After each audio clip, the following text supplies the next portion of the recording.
"You don't get to walk in here looking like that," the security guard said, the laugh already breaking through his words before Ava Brooks could even respond, loud enough to echo off the glass walls of the building like it belonged there more than she did, and for a second the entire front lobby seemed to lean into that sound. Polished marble floors reflecting the sharp overhead lights, the faint hum of air conditioning brushing against the skin, the quiet click of dress shoes pausing mid-step. As people glanced over just long enough to see what kind of scene this would become, but Ava didn't flinch, not the way they expected, not the way someone in worn sneakers and a simple navy jacket was supposed to when standing in front of a towering entrance guarded by a man in a pressed uniform with a badge that caught the light like authority made visible, because her hands, though still, held onto a thick folder with edges softened by time. Pages inside marked and bent, something studied. Something deliberate, and even as the guard shook his head with a smirk, stepping slightly to the side to block the path more clearly, she kept her posture steady, shoulders squared but not tense, eyes focused not on him but past him, toward the long hallway where sunlight spilled through floor-to-ceiling windows nearly 50 feet away, stretching across the interior like a promise she had already decided to walk into. "I just need a minute," she said, her voice calm. Not loud, not defensive. The kind of tone that didn't ask for permission so much as state a fact, and that only made the guard chuckle again, sharper this time, drawing a quiet reaction from a couple standing near the reception desk, their whispers blending into the ambient noise like background static, because to them this was already understood, a woman like her didn't belong in a place like this. Not at 9 in the morning when executives were filtering in with leather briefcases and coffee cups that cost more than her lunch, not when everything about the building was designed to separate who entered from who stayed outside, but Ava didn't move, not even when the guard gestured loosely toward the street behind her, not even when he said, "You're gonna want the service entrance around back," as if he were offering helpful advice instead of drawing a line, because inside that folder, beneath the slightly curled cover page, there were numbers, clauses, signatures waiting to be stopped, details that had kept her up past midnight in a small apartment where the city noise never fully disappeared, details that pointed to something no one inside that building had seen yet. And the thought of turning away now didn't settle into her chest the way fear usually would. It sat somewhere colder, quieter, like a certainty that she had come too far to let a laugh decide what happened next, so she tightened her grip just slightly, enough for the paper to press back against her palm, grounding her, while the reflection in the glass door showed her exactly as they saw her, small against the height of the building, ordinary against its shine, but also something else. Something the guard couldn't read, because while he was still smiling, still certain, Ava Brooks was already thinking about the moment everything inside would have to stop, and for just a fraction of a second, as the automatic doors whispered open for someone behind her and a brief gust of cool air brushed past her shoulder, she didn't step back, she stepped forward half an inch, not enough to cross the line, just enough to show she wasn't leaving, and that was when the laughter faded, not completely, but just enough for something else to take its place, something quieter, heavier, the kind of shift that happens before anyone realizes why. The guard's smile lingered a second too long, like he was waiting for her to break, for her shoulders to drop or her eyes to turn away the way they usually did when someone realized they were out of place. But Ava Brooks had spent too many years in rooms where people decided what she was worth before she ever spoke, and she had learned something quieter than resistance, something steadier, how to stand without asking to be seen, how to hold her ground without raising her voice. And as the glass doors settled back into their frame with a soft click behind the last executive who walked through, she adjusted the folder in her hands just slightly, aligning the edges with careful precision, a habit she picked up from nights spent studying documents under dim kitchen lights, where every line mattered and every misplaced word could mean something entirely different, and in that moment, standing on the threshold of a building that smelled faintly of polished stone and expensive cologne, she was not thinking about the guard anymore. She was thinking about page 14, subsection C, the line that did not look dangerous unless you knew exactly what it was doing, the kind of line that slipped past teams of professionals because it hid behind language designed to sound harmless, and her thumb pressed gently against that exact spot through the paper as if it were still open in front of her, as if she could feel the weight of what it meant, because she had read it once, then twice, then 10 times, until the pattern revealed itself, until the numbers stopped being numbers and became consequences, and the longer she stood there, the more the world around her seemed to continue without her, a woman in heels walking past with a phone pressed to her ear, a man adjusting his tie as he checked his watch, the reception desk quietly processing arrivals with practiced efficiency, none of them stopping long enough to question why she had not moved, why she had not taken the suggestion to go around back, because to them, she was already categorized, already placed somewhere outside the flow of importance. But Ava did not shift her weight, did not glance down at her shoes or the faint crease in her sleeve. She kept her gaze forward, steady, as if the space beyond the doors belonged to her just as much as anyone else who passed through, and somewhere deeper, beneath the calm she carried on the surface, there was a memory, not loud, not intrusive, just present, of sitting across from her grandfather at a small wooden table, listening as he explained how systems worked, how people trusted appearances more than details, how the truth was often hidden in plain sight, and how the hardest part was not finding it, but deciding what to do once you did, and that memory settled into her now.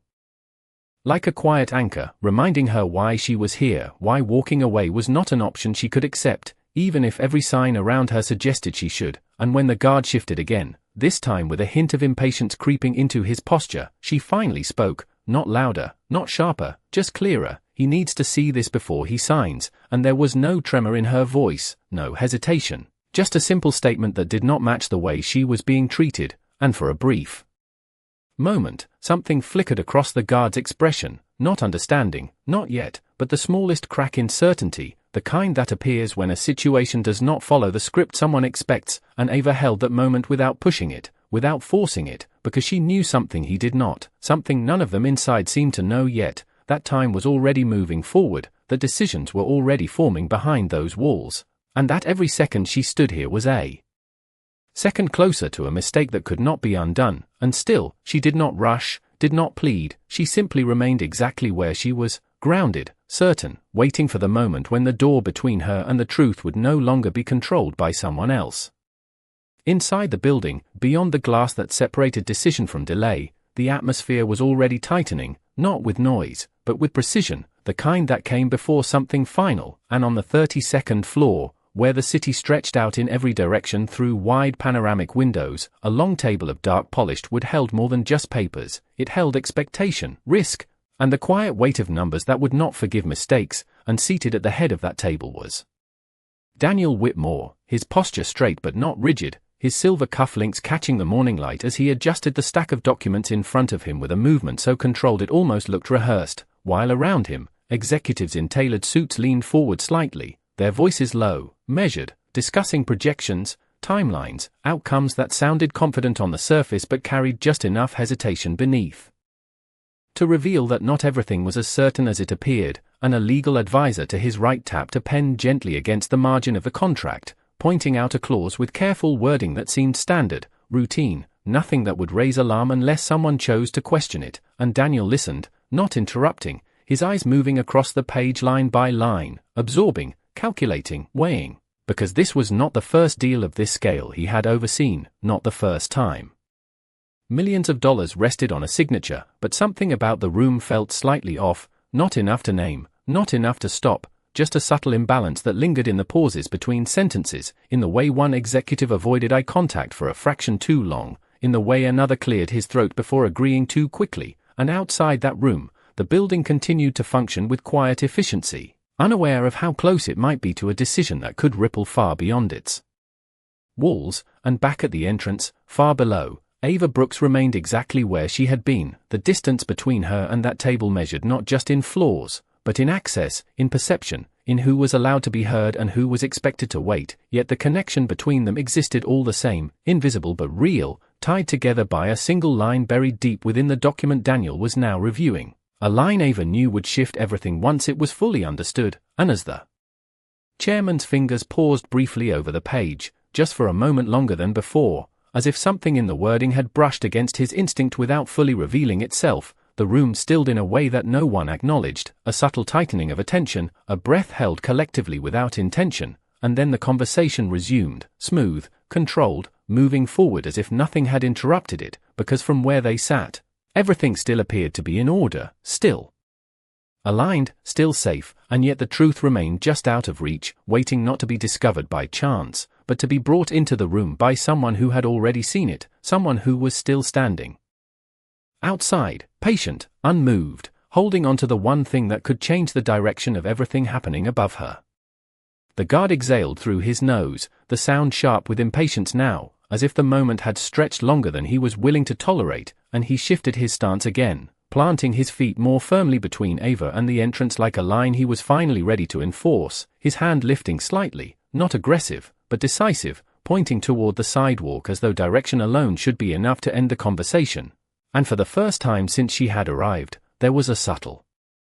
tightening in the space around them, the kind that drew a few more glances from people passing by, not out of concern, but curiosity, because something about a person who refused to leave quietly always disrupted the rhythm of places like this, and Ava felt it, not as pressure, but as awareness, the weight of eyes that did not see her fully but still measured her presence, and yet she did not retreat, did not raise her voice. She simply took a slow breath, steady and controlled, and shifted the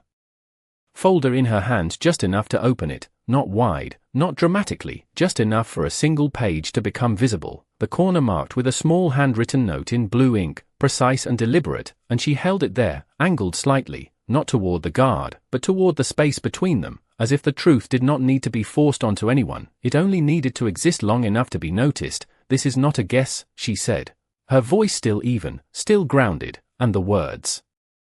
landed differently this time, not louder, not sharper, but heavier, carrying something beneath them that did not match the way she looked standing there, and the guard's expression shifted just slightly, not understanding, but hesitation brushing the edge of his certainty, because confidence was easy when everything followed expectation, but this did not. This woman did not argue, did not plead, did not behave the way someone turned away usually did, and that difference, small as it was, began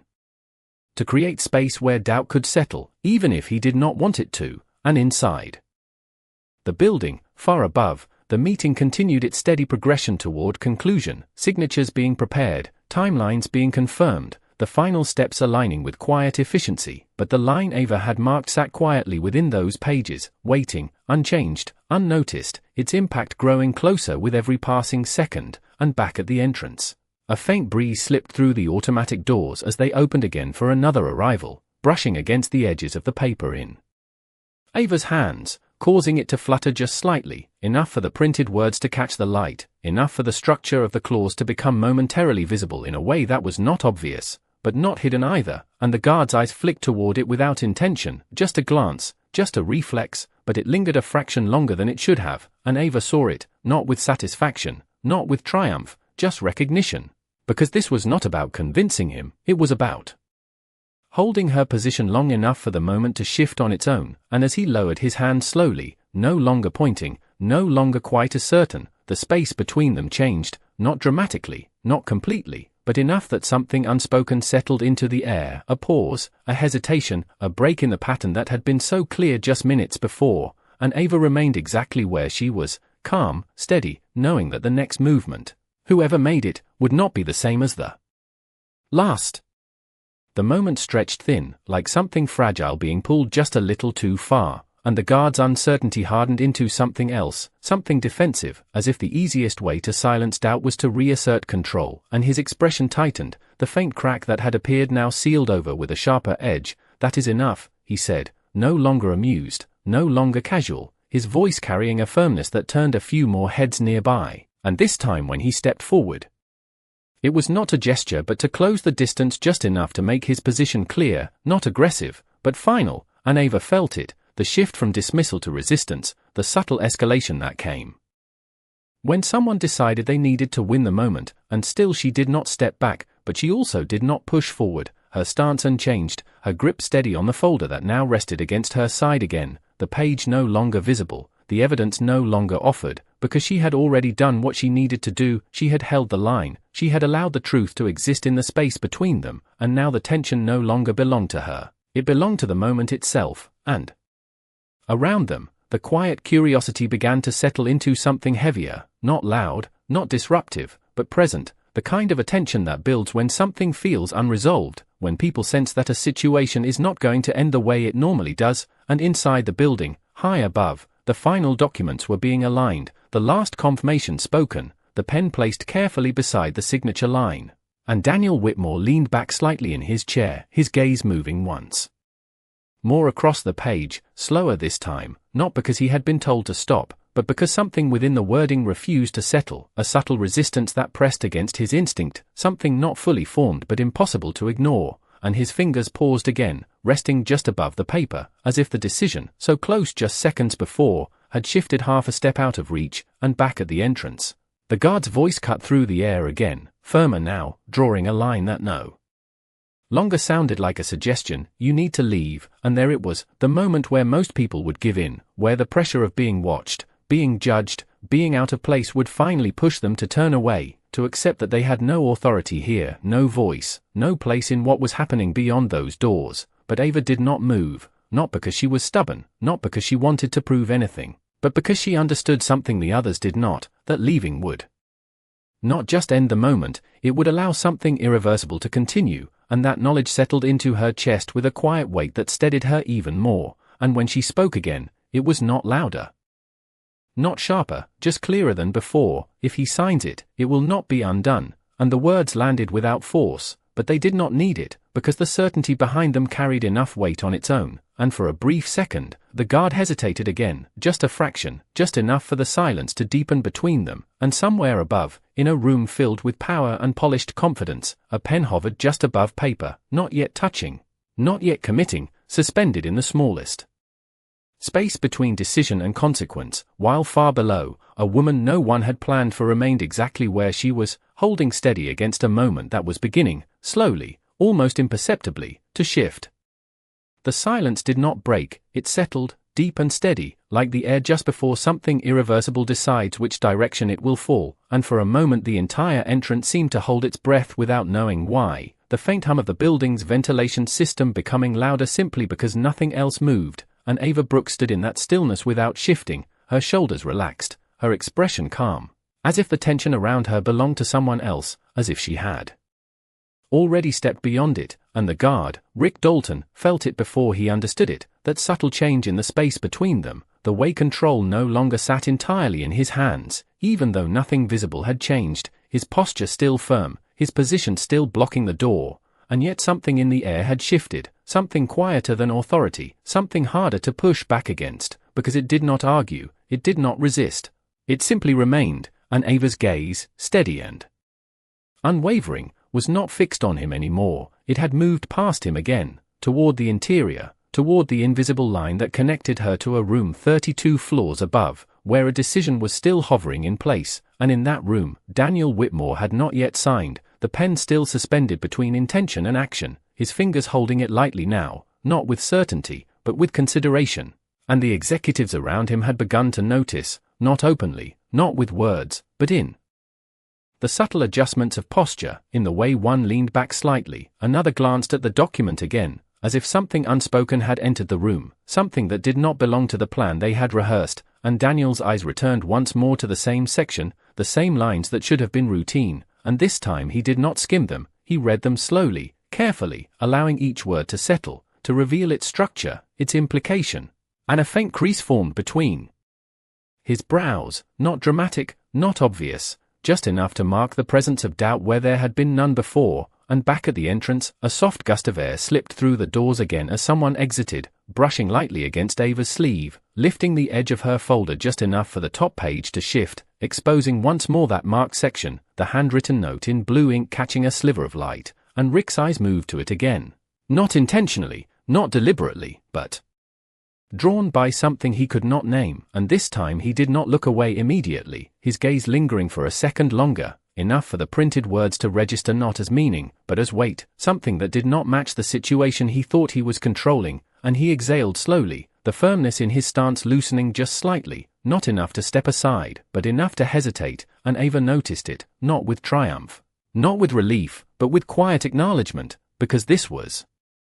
the moment that mattered, not loud, not dramatic, just a shift, a subtle movement in perception, where certainty began to give way to something else, and she did not speak, did not press further, she simply remained exactly where she was, allowing the silence to do what words could not, allowing the truth she carried to exist long enough to find its way forward, and above them, in a room filled with power and polished certainty, a man who rarely hesitated set his pen down without signing, the sound barely audible, but final enough to stop the room, and in that small, quiet action, the entire direction of the moment began to change. though no one below had yet seen it, no one except the woman standing at the door, who had already known it would. The shift above did not echo with sound, but it moved through the building like a quiet current, subtle and unseen, yet undeniable to those who were close enough to feel it, and on the 32nd floor, Daniel Whitmore leaned forward again, his fingers no longer reaching for the pen but for the document itself, sliding it slightly away from the center of the table as if distance alone could give him a clearer view, and the room responded in silence. Conversations halting mid-thought, eyes turning not to the paper but to him, because this was not part of the rhythm they had expected, not part of the clean, controlled sequence that usually defined moments like this, and he did not speak immediately, did not explain, he simply turned a single page back, then forward again, isolating the section that had refused to settle, the clause that had seemed ordinary until it was not, and when he finally spoke, his voice was lower than before, measured, precise. "Walk me through this line." Again, he said, not to anyone in particular, but to the room itself, and the legal advisor straightened slightly, caught between confidence and uncertainty, beginning to explain, but the explanation did not land the same way it had minutes earlier, because now Daniel was not listening for reassurance, he was listening for truth, and the difference was enough to unravel what had once sounded complete, and as the words continued, he reached for a pen, not to sign, but to mark, drawing a small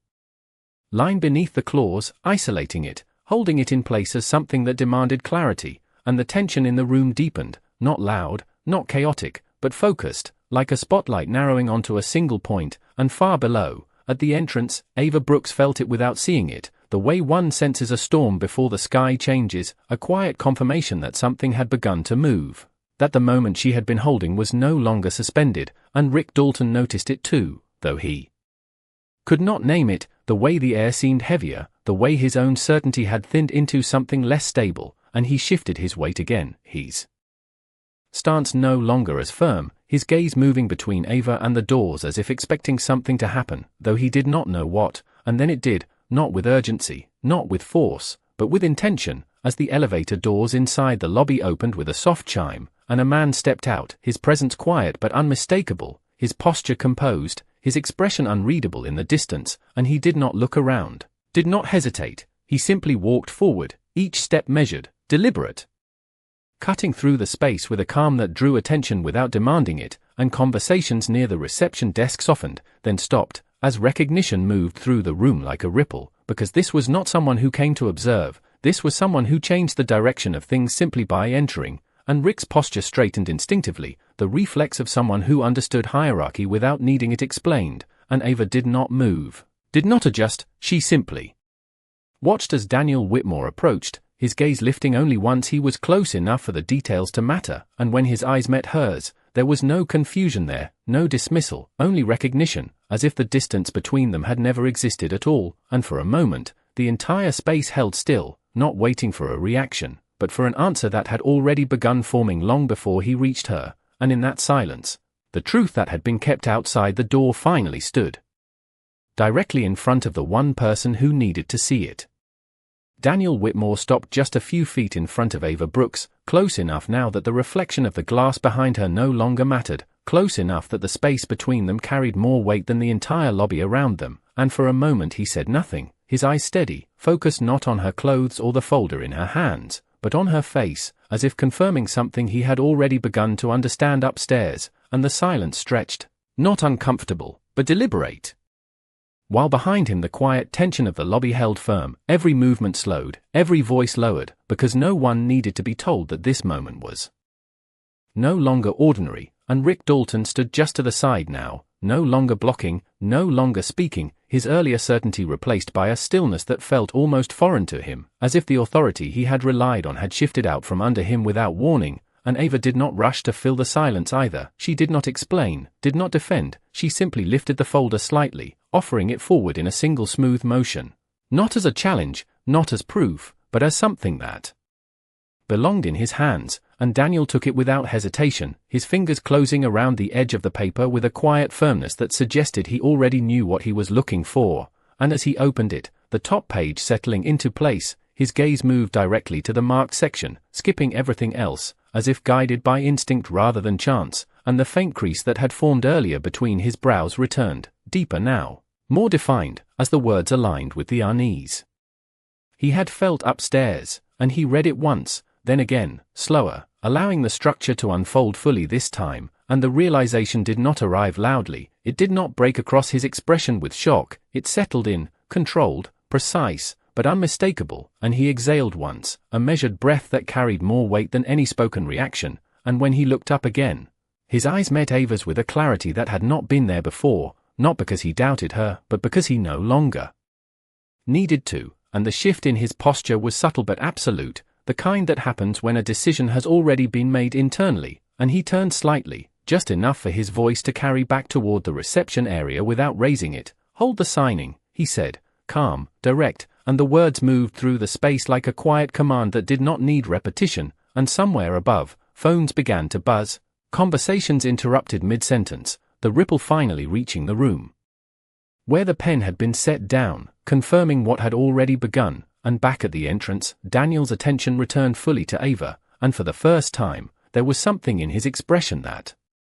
softened, not weakness, not uncertainty, but acknowledgement, the recognition of someone who had stepped forward when no one else had, and he gave a small, almost imperceptible nod, not formal, not performative, just real. "You saw it before we did," he said, his voice low enough that only she could hear it clearly, and Ava did not smile, did not react beyond a slight shift of her shoulders, because this was never about being right. It was about what came next, and the truth now existed where it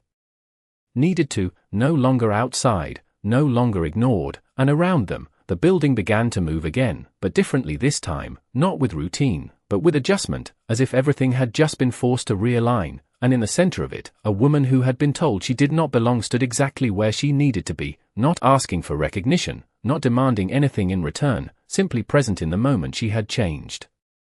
The movement of the building did not return to what it had been before, it settled into something quieter, more deliberate, as if every step, every voice, every decision now carried an awareness that had not been there just minutes earlier, and Daniel Whitmore closed the folder slowly, not with hesitation, but with care, his fingers resting on the cover for a brief second before he handed it back to Ava Brooks, not as something borrowed, but as something acknowledged, and the gesture was simple, almost understated, yet it shifted the space around them in a way that no announcement could have, and Ava accepted it with the same calm she had carried from the beginning, her hand steady, her expression unchanged, because nothing about this moment required more than what it already was, and for a second, neither of them spoke, the silence no longer tense, no longer uncertain, but settled, like something completed without needing to be declared. And behind them, Rick Dalton stood still, his earlier posture now softened into something quieter, his gaze lowered briefly before lifting again, not toward the doors, not toward the people passing by, but toward Ava, and there was no laughter left there, no dismissal, only the faint recognition of a moment he had not understood until it had already passed him, and Ava did not look at him with judgment, did not hold the moment against him, she simply turned slightly, her focus returning to the space ahead, because for her, this had never been about proving anyone wrong, it had been about making something right, and Daniel took a small step back, not away from her, but to the side, opening the path that had been closed before, not with a gesture, not with words, but with presence alone, and the automatic doors behind them responded, sliding open with a soft, quiet motion, the same sound they had made all morning, but now carrying a different weight, as if the threshold itself had shifted, and Ava stepped forward, not quickly, not hesitantly, just steadily, crossing into the building without pause, her shoes making a soft, even sound against the polished floor, and no one stopped her, no one questioned her, because the moment that had once defined her place had already been rewritten. And as she walked past the reception desk, the subtle movements of the staff adjusted around her, not dramatically, not performatively, but naturally, as if the space had simply expanded to include her, and somewhere above, the meeting had already begun to unravel and reform, conversations turning from conclusion to correction, from assumption to understanding, and the line that had once been hidden now sat at the center of everything, no longer overlooked, no longer silent, and Ava continued forward, her grip on the folder relaxed now, the tension that had once rested there replaced by something quieter, something complete, and behind her, the doors closed again with the same soft sound, sealing the moment not as an ending, but as something resolved, and for a brief second, the reflection in the glass captured the space she had just crossed, the place where she had stood alone, where laughter had filled the air, now empty, still, almost unremarkable, as if nothing had happened there at all, and yet everything had, and in that quiet absence, the truth of the moment lingered, not in words, not in recognition, but in the simple fact